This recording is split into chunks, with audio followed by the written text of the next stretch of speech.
playLiga MX Predictor, Liguilla quarterfinals, 303, with the playoffs now set in Liga MX. Dan Thomas and former Liga MX champion Herculez Gomez make their picks for the Liguilla quarterfinals.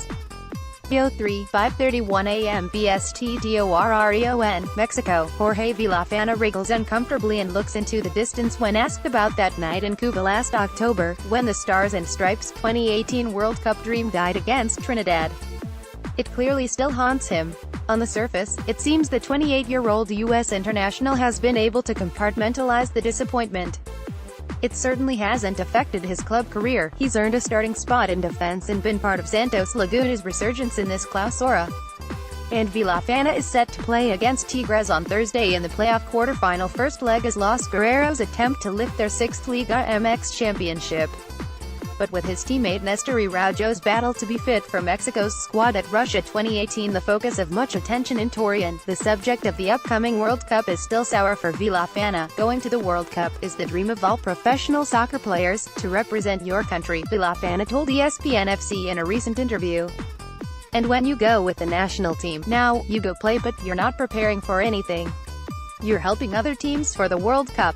It's not easy, it's something you learn from and have to live with for the rest of your life. It hasn't been easy.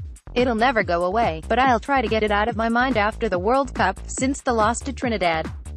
Coach Dave Sarachanan has been one of only 5 players, along with DeAndre Yedlin, Paul Arriola, Darlington Nagbe and Kellen Acosta, to form the bridge between that October 10 failure and the next generation of players on display in the 3 games since. Natalia Perales, Getty Images. Villafana says he'll always be honored to represent the United States, and his rise to a position of importance with the U.S. national team is worth recounting, given the debate surrounding the future of the Stars and Stripes and soccer in general north of the border. Villafana, who prefers his mother's last name, although in Mexico commentators often use Flores, was born in the United States, raised in the state of Guanajuato in Mexico and went back to California as a 15-year-old and attended Anaheim High School. The young Villafana excelled on the school's soccer team and also played for Santa Ana DSP in the Coast Soccer League.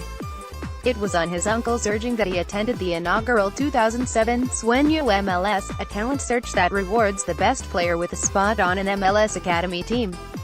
Villafana won it, and from there he trained with Chivas USA's under-19s and established himself in the first team. But the transition from club and high school soccer to the professional game wasn't an easy one for Villafana, who says he had little real coaching growing up. I started first going with Chivas USA's U19s, but it's complicated, different, when you haven't played any systems they tell you, he recalled. That's what young players need, they need coaching. I already had a good understanding of soccer, and that really helped, but those are the things you learn.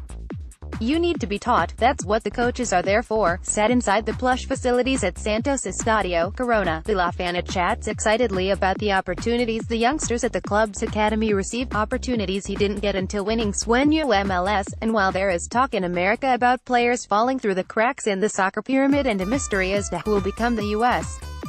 men's national team's general manager and head coach, Villafana believes youth production in the States is on the right path. John Todd, Zuma Press, Icon Sportswire asked if MLS clubs should replicate Liga MX's structure. The bilingual left-back says it is already happening. The thing is that they're trying to do that already, he said. When I started playing in MLS when I was 18, 10 years ago, not all the teams had academies and it wasn't mandatory. So they are starting to do it now, and they've got second teams. They even have a league for them.